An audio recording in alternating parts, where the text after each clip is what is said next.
Awesome. Welcome, everyone. Nice little intimate crowd we have here. I'm Benny, head of community here at Playground. For those of you who may not know, I think we all are familiar with Playground here, but Playground is a childcare management software company. We help centers do everything from enrolling new families, billing, basically all the back-end administrative work that you have to do as a childcare provider. We help you out. So without further ado, I'd like to introduce Dr. Tamar Andrews. She is going to give our session today about taking the challenge out of challenging behaviors. And stop me, either of you, if you guys have any questions, or Benny, if anybody else pops in, just manage it and see if there's any questions. So first of all, what do we consider to be a challenging behavior? This is the technical definition, but the truth is a challenging behavior in a child is anything that prevents us from doing our job, makes us feel like the cortisol and the adrenaline is flowing, anything that is out of the ordinary. But what I do want to also say is we're going to change the nomenclature a little bit. And I'm going to try, because I'm learning this as well. Instead of saying that a child has a challenging behavior, we're going to say that children have behaviors that challenge us. Because sometimes it's not just the child who's got the issue, it could also be the environment that they're in. And I believe this very strongly, that many of us, when we went to school, if we had any kinds of issues, we were disciplined or we were punished. If a child doesn't know how to do something, we teach them. And if a child doesn't know how to behave, we should also be teaching them without judgment, without an emotional kind of thing. Hi, Urat. Without any of those things, we really have to teach them in order to connect with them. Here is just a list of some of my most challenging behaviors. Whining, which is right in the middle, is the worst for me. Those times when children go, that it's like nails on a chalkboard for me. The reason why I put the list, and you can add so much more to this, is you need to know what triggers you. Because as soon as you know that there's a behavior that triggers you. So for example, for my husband, and Benny, you're there with Josh and Daniel. Josh can tell you, if you don't follow through on your chores, that is the worst thing for my husband.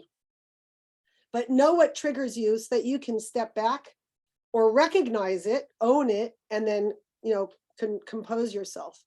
The other thing, whether you're a parent or you're in a school, just because you have the highest quality environment doesn't necessarily mean that you are never going to have a child that challenges you, right? Children are children, humans are humans, and we all come to the table with our own unique set of strengths and weaknesses. I'm gonna go through this quickly because I want to get to the kind of the meat and potatoes, but I need to set up the foundation here. There are early predictors of children who will have challenging behaviors. So temperamental difficulties, children that very early on you see aggressive behavior, language difficulties, which often translate to frustration, etc., non-compliance. And then with parents, maternal depression, when there's not a good sense of fit, a goodness of fit between the parent and the child. The parent really wanted a child who is more outgoing and the child is more of an introvert, and mom or dad keep pushing them to get out there, or vice versa, mom who wanted a more quiet and sedate passive child and the child is much more active. Any kind of life stressors that are happening in the family, and no social support. If you don't have somebody to just watch your kids for an hour, you can never go out, you can't run to the store without your kids. That's a stressor in and of itself. So these kinds of things translate to fatigue, low social supports, etc., and again, challenging behaviors. And the sad part is that young children with these challenging behaviors are more often rejected by their peers. And why is that bad? You think, oh, they might not even care. But that means that the parents are also rejected. So they're maybe not invited to birthday parties, not invited to play dates at the park. And so the parents will turn instead and blame the child for the woes that they have in their life. And all preschool children that are expelled, kicked out of preschool, is greater than the number of all children in K through 12 that are kicked out of schools. And the reason for that is because in many states, I'm in California, the requirements for a teacher, for a director, are like this. You need basically 4 classes in child development to be a teacher, an extra one to be a director. And if you're not schooled well in things like understanding that you have more than 5 senses, understanding how sensory seeking, sensory defensiveness, understanding how the environment can contribute to these challenging behaviors. It lends itself to, we just can't handle that child in our school and they're expelled. So I love this photo. It's used for myriad different opportunities that I have, but anytime you see a child with a challenging behavior, that's the iceberg that you see on the top. And everything else underneath is what you don't see. You don't see what's going on in the home. Even if you're best friends with the parents, you have no idea what goes on behind closed doors. You don't know what that child is experiencing physically. They might have allergies. They might be on prednisone or other steroids, which also cause aggressive behaviors. So there is, and if you look, you'll see that the amount that you can't see is almost double or triple the amount that you can see. So you never actually know what's going on in a child's life, physically, emotionally, socially, to contribute to this. And so before we look at the child, I always tell directors and teachers, I want you to look first at yourself. And that is what you're creating in your classroom. And you have 4 different environments in a classroom. You have the physical. How did you set up the classroom? And I have some pictures I'll show you in a minute. The temporal, which is the timing of the day. So for example, you don't want to have children being forced to sit in circle time and try to really gain some academic or cognitive development kind of thing 20 minutes before lunch when their stomachs are growling. Similarly, you don't want to have that kind of a circle time right after outside time when their hearts are doing this and their heartbeat is probably twice that of resting heart rate. The same way a DJ knows how to move the tempo up and down by the beats per minute, you have to look at that in your temporal day as well as how much time am I giving children?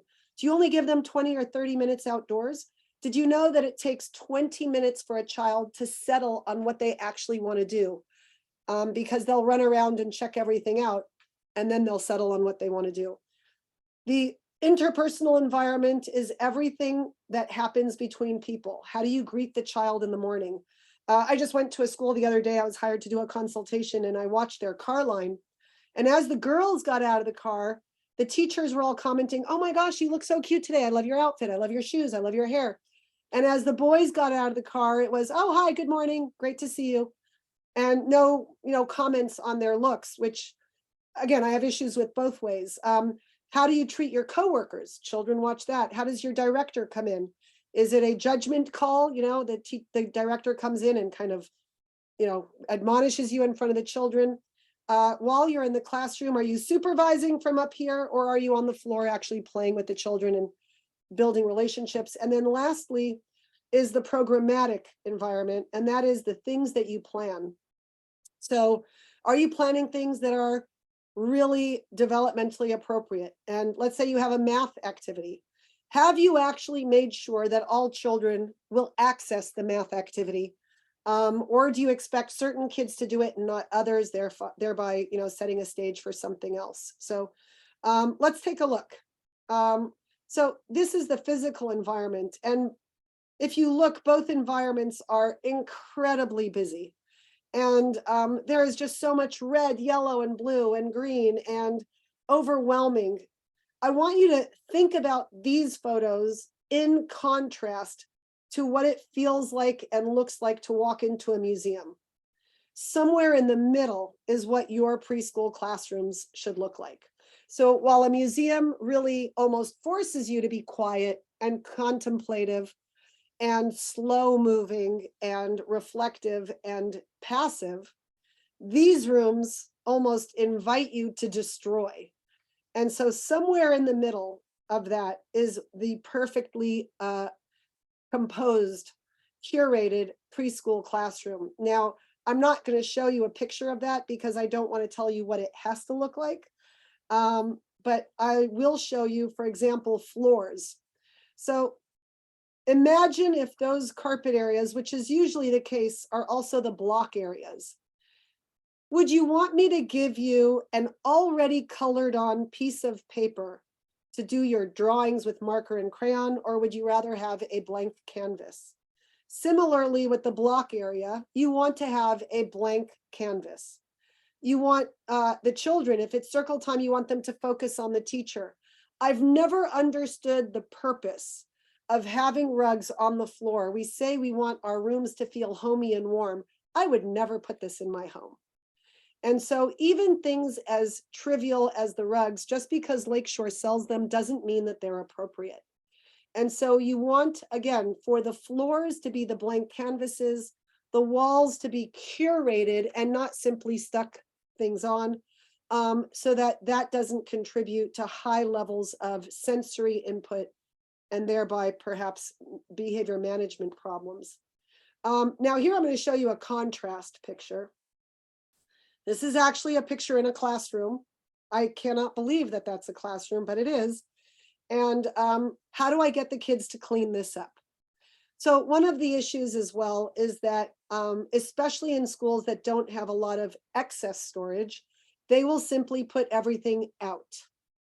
I am a very big proponent of not putting everything out. In fact, I liken it to going to different restaurants. You know those restaurants that you go to where you have a 20-page menu and you have no idea what to order because there's just too much to look at? Contrast that with a restaurant where you go to and there's maybe 3 choices for an appetizer, 3 choices for a first course, 3 choices for a second course, and 3 choices for dessert. They've eliminated a lot of the stress of trying to decide what to do. And remember, children take about 20 minutes in preschool to figure out what they actually want to stay and play with. Now, by the time I've dumped and destroyed and I want to play with something, I now have no room to play in that picture on the bottom. The picture on the top, however, if you notice, I have now limited the choices in a specific area, and it doesn't even matter what it is. But if you limit their choices, you're again going to have children who treat the room with more respect and settle down much quicker. And then I know Lindsay's going to do a workshop on this, so I'm not going to talk too much on this. I want you to go see hers.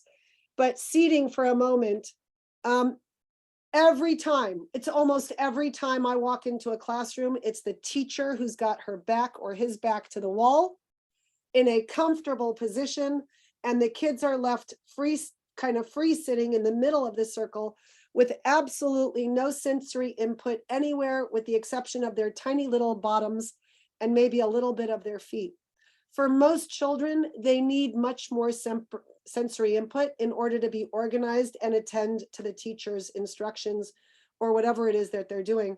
So if you see children who want to sit down and lay on the floor or lean a little bit, that is a message to you. And if you don't already know how to speak the language of preschool, I suggest you quickly try to learn it, because that movement around, that stretching and rolling on the floor, could be a sign that that child needs more sensory input in order to attend to the teacher. And then this is a bedroom, actually.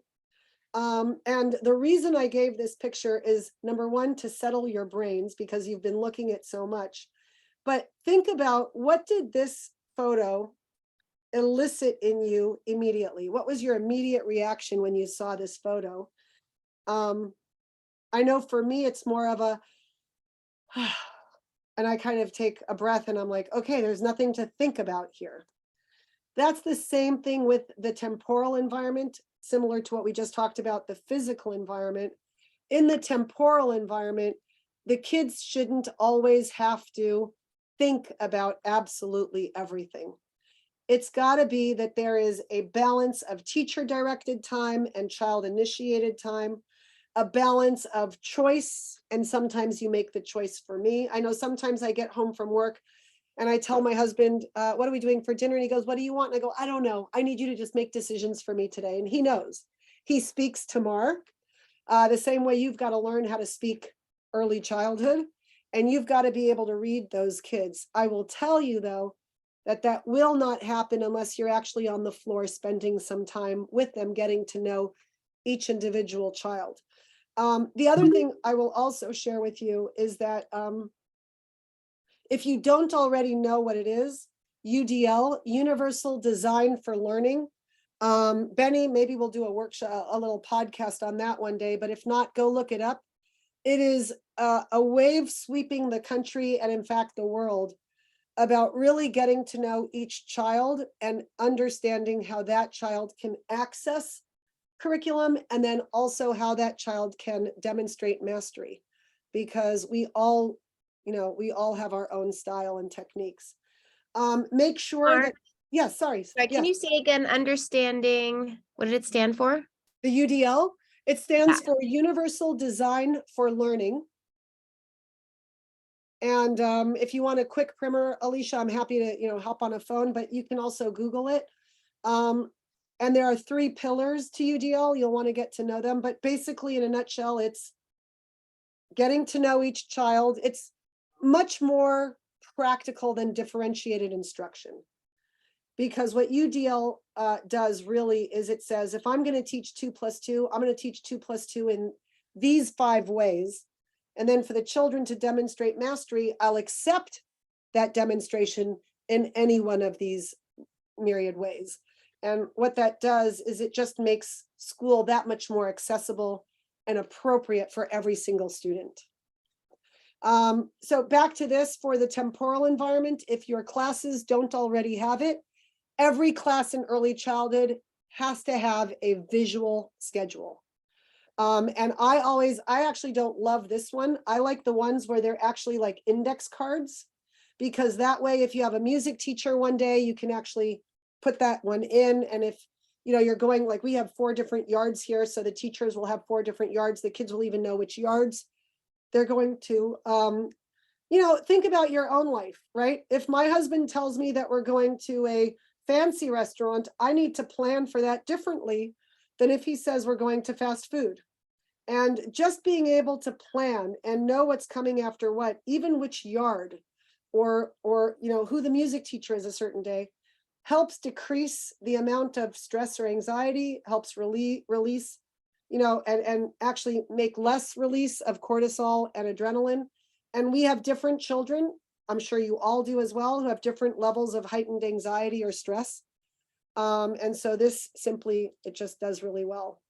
The other thing that I find in the temporal environment that teachers don't plan for at all are transitions. They'll plan for circle, they'll plan for art, maybe once a month, they'll change the block area, but they don't actually plan for transitions. And it is a missed opportunity of some great learning time. And even if they just make, I always tell people, if you make a 1% increase in productivity a day, at the end of the year, you're going to be a superstar, like a superhero. So even if you only plan for the transition from the class to outside, or from outside to inside, or the washing hands part between, cleaning up and then going to lunch, if you actually plan for those transitions, again, you mitigate the amount of stress and behavior problems that you have during those times of the day. And then we get into the interpersonal environment. So I use this photo because I liken being a teacher to leading people through the Amazon forest. I use that because I'm fairly confident that most people that listen to me have never been to the Amazon forest. So if you were going to be dropped by helicopter into the middle of the Amazon forest, 9 out of 10 of you would say, I'm not going unless I have a guide. And you want that guide to really be amazing. I can use my example. I went and hiked the Alps this summer, had an amazing guide. Now, if I stepped somewhere wrong, I wouldn't want him yelling at me or punishing me. His name was Jorg. Instead, I would expect him to explain to me how I actually need to proceed in order to be safe and not fall off of a mountain. It goes back to the, if you don't know how to read, we teach you. And if you don't know how to behave, we teach you. And anytime that you know that a child is going to set you off, oh my gosh, I can't believe you did that. You've already lost the battle. You are already being inappropriate, because now you are disciplining or punishing instead of teaching. And what you're also teaching that child is to have lower self-esteem and a smaller concept of who they are, because don't forget that the early childhood years are autonomy versus shame and doubt, right? industry versus inferiority, all of those, if you know the Erikson stages of development. And so every time we berate a child or judge a child negatively or put them down, we are really changing the course of their lives in some ways, because we are the architects of their brains. So treat every child as though they are what they really are, which is a miracle. Every single child is a miracle, and you are gifted with shaping that miracle. And maybe that person will cure cancer one day because of the positive attitude that you had with them. Here is just a quick slide about the aspects. And again, I will share this slide deck, or Benny, you'll put it on Playground and then people can access it. So you can read this on your own, but these are just aspects of the social environment that you should have kind of like a checkoff list to make sure that the social environment is the best environment that it can be. Each child's home language should be used as much as possible, eliminating stereotypes, and centers and materials that actually invite the children to be independent learners on their own. I'm a big constructivist. So now, helping young children regulate their feelings. Remember that every challenging behavior is really a challenge for us to understand what that communication is. So I'm going to kind of go from the easiest to the hardest to deal with. The first way that I deal with these behaviors is what I call the 1, 2, 3. And let's just say that you don't think that, Natalie, I'm just going to use your name because I see it. Let's just say that you don't think that Natalie has any kind of identified special need. She's just contrary, or she likes to test the boundaries and test the limits with you. And she took this roll of blue tape and she's not putting it away. So you don't ask, you tell. Natalie, I need you to take that blue tape and put it back on that shelf on the other side of the room where you got it from. So very, very specific.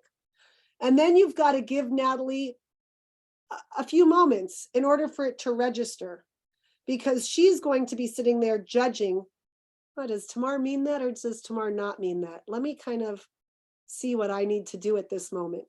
So if you're usually a pushover, you're going to have to work on your modulation of your voice and your body language. So no judgment, no emotion. I always tell people, talk low and slow. Natalie, I'm glad you played with that blue tape. I need you now to go put it back on that shelf on the other side of the room. Okay, I give her a few moments and I see that she runs away. I go back up to Natalie. I make sure I talk to her, not screaming across the room. That's so rude. Natalie, if you can't put that blue tape back by yourself, I can help you. Remember, I'm a guide through the Amazon forest. I am not going to punish or discipline. I am going to teach. And now I give her about half the amount of time that I gave her for step number 1. And if she doesn't do it, then what I do is I take Natalie's hand, I put it on the blue tape, and gently but very firmly, I lead her with the tape across the room and put it on the shelf and say, thank you, Natalie, so much. And I keep repeating that, exactly those words over and over with everything Natalie does. And what will happen is it will crescendo. She will resist because she doesn't want to be told what to do, but in effect, you're still leaving her independent. It's her choice to either do it or not do it with your help. And what will happen is, as she sees that you mean business, it will actually fall off and she'll simply do it, or you'll have to get to step 2 and say, or I can help you. No, I'll do it myself. I'll do it myself. I have a funny story with my son, Josh, who's now in his 20s. And he had come home, I think from college or high school. I can't remember. He was upstairs. And I had said to him, Josh, don't forget the housekeeper comes tomorrow. You need to do your laundry today. And he said, I know, or you're going to help me. And then he kind of shouted out, oh, can you help me? And I was so impressed that he remembered that I actually went up and helped him do his laundry. Any questions on the 1, 2, 3? Now, it doesn't work for everything, but it will work on a lot. And the reason why I make it so simple is because if you have children who have the same issues at home, if the parents or the family does the same thing at home that you do in school, you now get brownie points because you will fix that behavior. You will teach them to do the appropriate thing even quicker because of the consistency between home and school. I'm going to share with you now some, I did this a few times. I'm going to give you some of the more common questions that I get from other people. So for kids who don't listen to the rules, like it's cleanup time, or it's time to put your jacket on, we're going outside. Anybody who doesn't listen to the rules, if you can do that 1, 2, 3, that's the answer for every single time. What happens to the child though, who says not only will they not clean it up, but then they're going to throw the tape across the room? Again, we teach you, and you're going to have to be very careful not to lose your temper and say, oh, you know that the tape doesn't belong there. I see you need my help. And you offer the help for as long as the child needs your help. For a child that's acting out to get attention, I want you to really think about whether or not that child is looking for attention. I'm going to give you an example. We have a drought here in California, and a teacher came to me and said, I don't know what to do. This little girl always wants to be first in line to wash her hands, and she's just doing it to be bossy, et cetera, et cetera. I said, let me go look. I go into the room, and the teacher says, okay, watch. Okay, everybody, it's time to wash your hands. And this girl, you could see the stress and anxiety, and she beelines it to the sink to be first in line to wash her hands. So I looked at her. I got down. Now we talk a lot about talking to kids at eye level. I actually got down below eye level. And the reason for that is because eye level or higher is judgment or superiority. I wanted to get below her to actually show her that she was in charge of this conversation. And I said, we'll call her Mary. Mary, why do you always want to run to be first to wash your hands? And she said, because I have to make sure there's water. And I said, why do you think there won't be water? There's water. She goes, no, my mommy said that there's not a lot of water and that we might run out of water.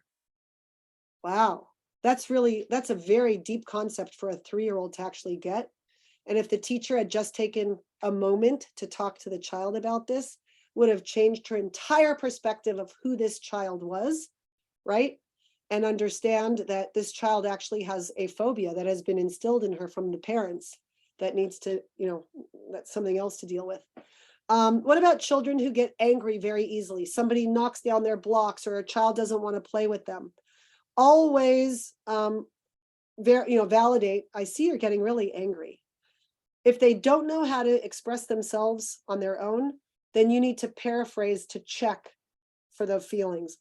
Are you angry because he knocked down your blocks? Or are you angry because you wanted to play here alone and he got too close to you? So always give them the option of really stating, helping you figure out what is really bothering them. And then you go on from there. Sensory seekers, sensory avoiders. I'm going to let Lindsay actually handle that one a little bit more in her podcast. So I'm not going to deal with that one today. Let's talk though a little bit about kids who get too aggressive and start roughhousing, and then somebody always ends up crying. And again, I'm going to let Lindsay handle the part that it might be because they're sensory seekers. And so they don't realize, remember that kids have egocentric thought. So if it feels good to me, it must feel good to everybody else. And so they start getting more and more rough. And at home, mom or dad might roughhouse with them and give them all the sensory input that they need. But there might be a child in the class who's very sensory avoidant, right? And that child is now roughhousing with him, and even just a small touch has gone too far. So in those cases, you really have to point out to that child, here are the kids you can do this with, and here are the ones you can't. But if a child has a need for that sensory input, you're going to have to give it in some way. One year we had a whole class of these. There was like 7 kids in the class. I ended up putting out a wrestling mat, and I got them those big, they're like blow up sumo wrestler stuff, and had the kids just bouncing into each other and getting it all out. And then for kids who show their emotions verbally, I hate you, you're not my friend. If you don't do this, you can't come to my birthday party. These are kids who really need to have what we call social stories told to them, where they are shown how these same kinds of things occur with other people, and have them comment about how they think the characters in the story feel, and then bring it back. And now you see how this person felt when you said it. The other thing, and here's just a really easy thing. painting a picture. So first of all, taking photos of kids in the moment, and then showing them those photos, also really great to help kids manage and titrate their emotional responses to things. I would even say you can videotape them sometimes, because in the moment when they're having that emotional meltdown, they don't know what they look like, but showing it to them, especially kids who are 4 and 5, can be helpful. The photograph schedules we talked about, and also even mini schedules. So a mini schedule would be for the child who needs a more precise breakdown of what even happens. Like, we're going to be playing at centers now for the next 60 minutes. Here is a sand timer so you can see when those 60 minutes are over. But before it gets to the end, I'm going to remind you that it'll be 10 minutes and then 5 minutes to cleanup time, so you'll know what's happening. And then activity task sequences. So some children have a more challenging time following multiple step directions.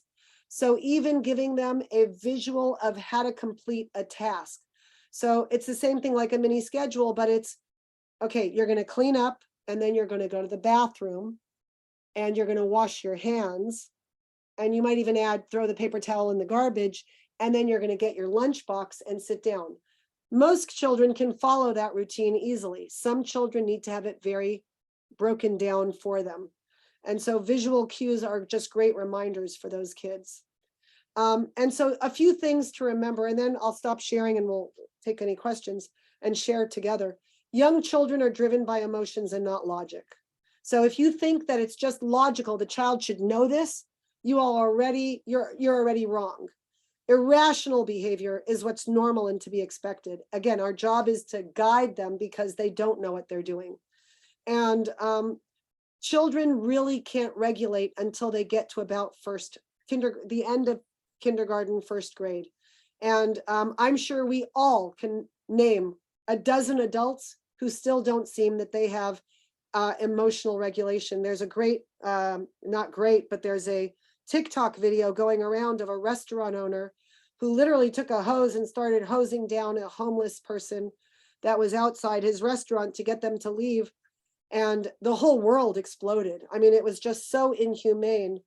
And he has since come back after having watched the TikTok, going, I don't even know what I was thinking. That was horrible. So again, most people, even in adulthood, can't regulate themselves. The other thing too that's difficult, if any of you work with toddlers, toddlers have a hard time recognizing that they're a being separate from everybody else. So you will have toddlers who always want to sit on the adult's lap, who always want to hold the teacher's hand. If they can do that, but they can also break off when it's lunchtime and other activities, it could be normal. However, if it's a child that can never break off, and time is, it's to the exclusion of even preferred activities, that they can't break off and separate from the adults in their surroundings, that is a red flag. You also, and I know you know this, but it's worth repeating, that toddlers, they can hear everything, they feel everything, they can't express everything. So we have to be the voice for them. And, our receptive language is much better than our expressive language. So if you say the thing that I'm feeling, I probably would know it. I just can't find a way to tell you what it is. So if you're their voice, it helps a lot. And most importantly, you have to stay in control when the child is spiraling out of control. And I don't mean standing there like this, because if you can see my face, you see this is a judgy face. I mean, actually not having an emotional reaction and kind of checking with yourself to make sure, am I really the guide through the Amazon? Am I feeling compassion and empathy for this child, or am I only feeling what I'm feeling right now? And if not, then you need to learn how to step back and tap out and have somebody tap in for you.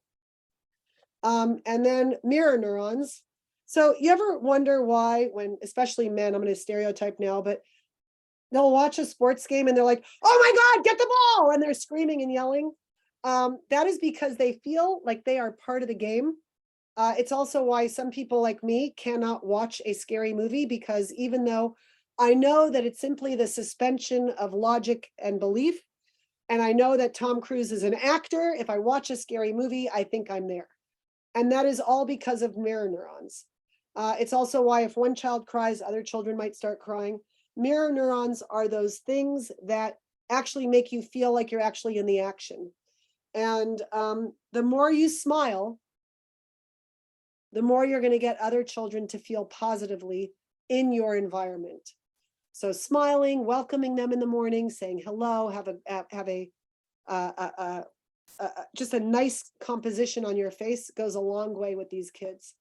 And then de-escalating strategies. Again, you can get this list. I don't have to read them all, but again, just how to de-escalate things. Remember that when a child is going through a meltdown or a temper tantrum, of which there are two different kinds, you are the only thing at that moment that can probably help bring them down by you bringing down. One of the things I used to do with one of the kids here in the preschool was I would go right in their face and I'd go like this.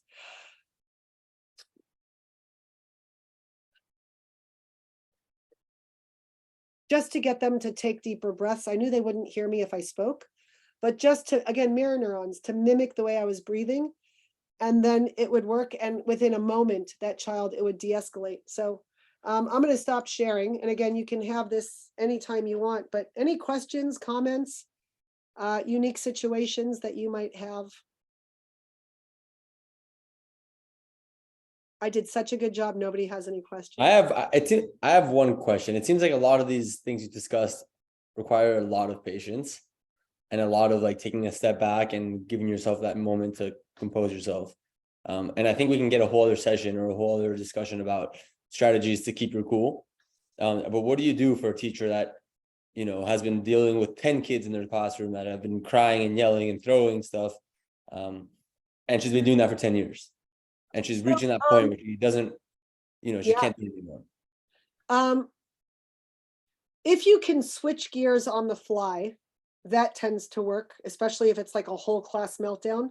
I call it the Nanny McPhee moment. So, you know, a teacher that has that, I just did it probably 6 months ago. One of the teachers in another school I was consulting to said, oh my God, my class is always breaking down and they're never listening to me. So I went in and I waited for the whole meltdown to happen. And the kids, I mean, they knew me because I'd been coming in, you know, frequently enough. And literally when the meltdown happened, I flung myself onto the ground and I went, oh my God, I can't take it anymore. Oh, the horror. And the kids all just like, what? You know, it kind of threw them off enough to all just be quiet and run over to me and go, what's going on?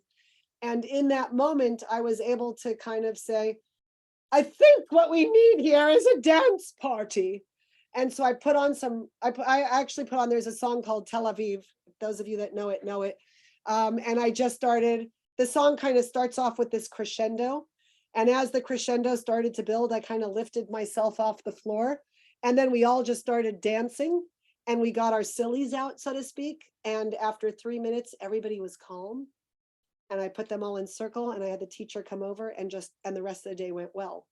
And sometimes that's all it takes is just, you know, look, you're all sitting right now on your behinds.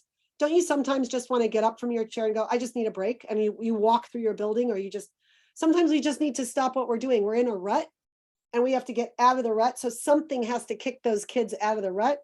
And then you turn it back into a groove. And once it's in a groove, you can move forward. So I will tell you though, Benny, I am not a person of patience. I have absolutely no patience. My arsenal is really having a lot of tricks up my sleeve, a lot of tools that I can, you know, kind of get into my bag and pick up the right tool. But I am not a person of patience. So I rely on these tools that I have to help save me, because otherwise I'd be a basket case to the kids and to the teachers. So anybody want to share what's your hardest problem with a teacher, with a child, with a parent? What sets you off the most? What is the most challenging behaviors you deal with? I think for me, the hardest ones are the youngest kids who just want to be stubborn and What do you mean by nothing stubborn? you do. You know, like the 2-year-old who you say, okay, time to go put your water bottle. I mean, it's like what you said, but it's like no matter what, they just look at you. It's like, no, no, no. And I feel like sometimes you can't reason with them. They just need it that moment. Yeah. Say to be stubborn. But some reality is that they're stubborn very often. So that's challenging And for it's me. getting worse. I will share with you that it's going to only get worse because there are several things that have started to pick up more steam. One is called free range parenting. I don't know if you've heard that term. Free range parenting is where the kids have no boundaries at home. We also have parents who have really relinquished their obligation to give their children boundaries, so that when they come to us, we might be the first ones in early childhood that are actually implementing boundaries and rules and procedures with these kids, where at home they can do anything they want.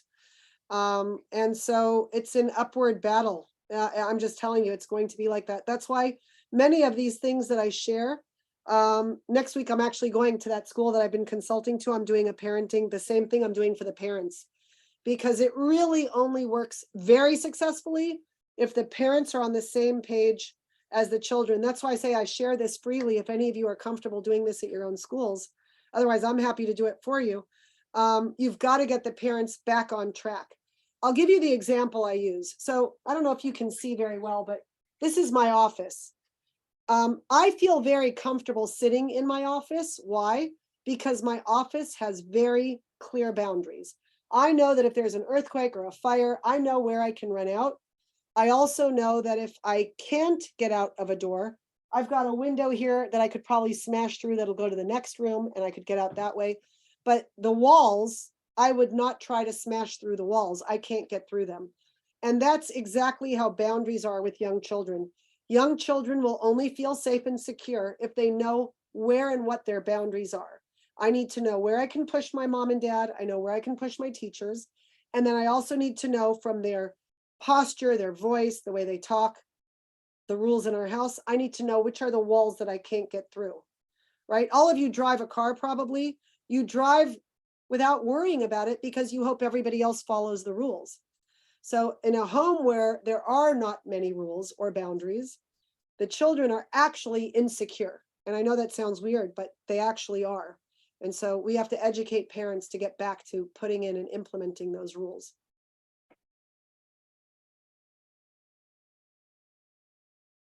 Sorry, Alicia, it's an uphill battle. But if you ever want to do this for your families, I'm happy to help you put it together. Any other questions? Otherwise, we've been at this for about, oh, you're up? Yeah, I want to add to what Alicia said, that the next level is when parents don't own up to what we're dealing with their kids, as this is only happening in our setting. This doesn't happen anywhere else. And then we have no partner to work with. That's troublesome. I will tell you that that's when you as the directors have to take on that same strong, I have boundaries and rules. And I have enjoyed the respect of the families here because I do tell them like it is. And I will tell parents, you realize that by not giving your children boundaries and rules at home, they will have a really hard time when they get to college, when they have to drive a car on the road, right? That's where we have kids, because it's mostly kids who are speeding and causing a lot of these accidents, fatalities on the road. Or in the case of like Grossman, because she was burning, the Grossman Burn Center, she was speeding on a road that she had already gotten a ticket on before. People who don't think rules and procedures and boundaries apply to them are the ones who are getting into trouble. So I can already forecast for you that if you don't set really strong boundaries and rules now, your child is going to struggle later on in life. And I want you to think about how you got to where you are today, right? You're not going to make your child's life easier by not having rules. You're actually going to make their life harder. For those of you that have read the Old Testament, the story of the Israelites when they left bondage or slavery in Egypt, what's the first thing that God did for them? Freedom was not just wandering in the desert. Freedom was actually the imposition of the 10 Commandments and the Bible. So slavery is really the imposition of inappropriate rules, and it's our job to also help parents when they're imposing inappropriate rules at home. Freedom is the imposition of appropriate rules. And so if you want to give your child freedom and independence, you have to actually implement appropriate rules in the household. So hopefully that language, Yurat, helps you a little bit in dealing with these families. But again, happy to take a private phone call with you. I love you. And help you with these families. But I will tell you this. If you write it in a newsletter, the people that you want it to be for are not going to listen. Instead, what I do is whenever I have these parenting meetings, I will actually specifically call parents and say, I think that this is really for you. I think you will really benefit from this workshop.